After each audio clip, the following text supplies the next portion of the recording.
pages with updates on some of our most talked about celebrity memoirs. Last season, Mike Sorrentino, also known as The Situation, from MTV's mega hit reality show Jersey Shore and Jersey Shore Family Vacation, sat down with us for a daytime exclusive with his wife, Lauren. In his book, Reality Check, Making the Best of the Situation, Mike reveals the lengths he went to hide the truth of how his life was whirlwind prior to his fame. Mike's emotional story of pain, grief, and redemption showed readers it is never too late to turn your life around. Take a look.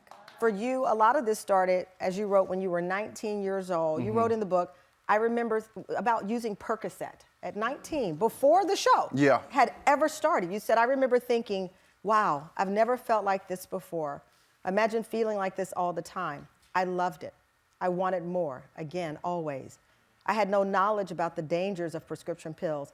I discovered opiates were my true love. Mm-hmm. You were 19. Yeah. You dropped out of college. Yep. You were stripping.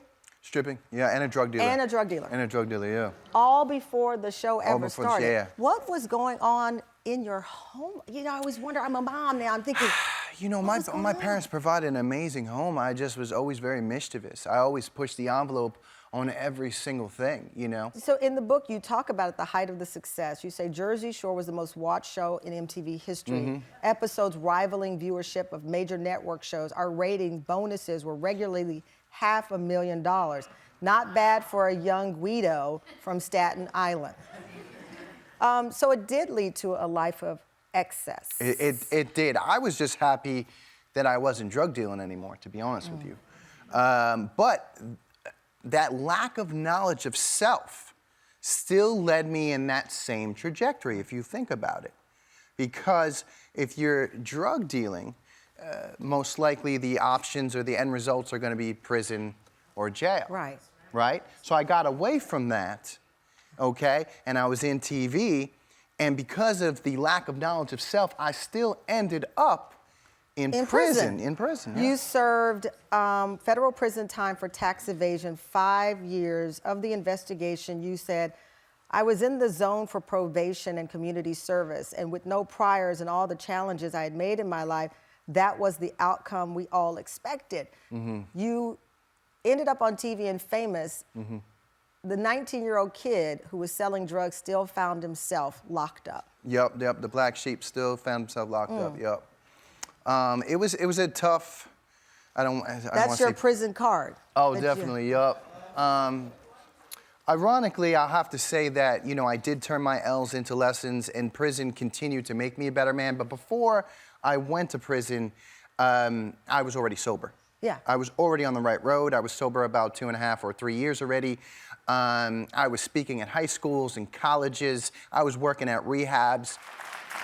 We were joined by Mike's wife, Lauren, who was pregnant with their third child at the time. Lauren thought she knew everything about Mike until she read his book. There were things in the book that even left her in shock. Take a look. When he talked about in the book for the first time using heroin, and that you did not know this until you read it yourself in the pages. Yeah. What did you think? You know what? Reading this whole book was very emotional for me because I was there for so many years of it. So I had my own memories to fall back on while I read his version of it. And that was the one story I had never heard. So it was shocking and upsetting, and I told him I cried every chapter of this book. And we have a policy of full disclosure in our marriage where, like, I tell her everything. Yeah. And this was the one thing before we got married that she didn't even know that she saved my life along with my mom at the time. They didn't even know. Because you used heroin and you called them. Is that... Yes. I was in my room by myself. Again, I was at the rock bottom, you know.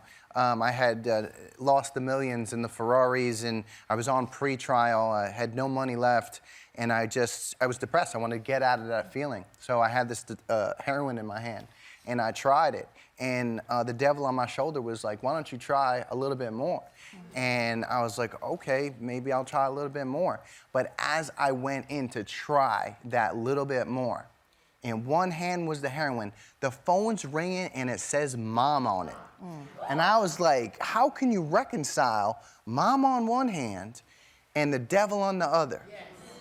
So, and as that was happening at the same time, the door is being knocked and being banged, and it was my then girlfriend, who's now my wife. So at that particular time, I was like, this is a sign from the Almighty. Yeah. And I'm gonna listen to it. Yeah. I'm gonna listen to it. Yeah. And you're gonna make me cry here. I'll be honest with you, I almost break down every time I say that story, because it's so true. God had spared my life in order for me to tell my story to save others. Yes.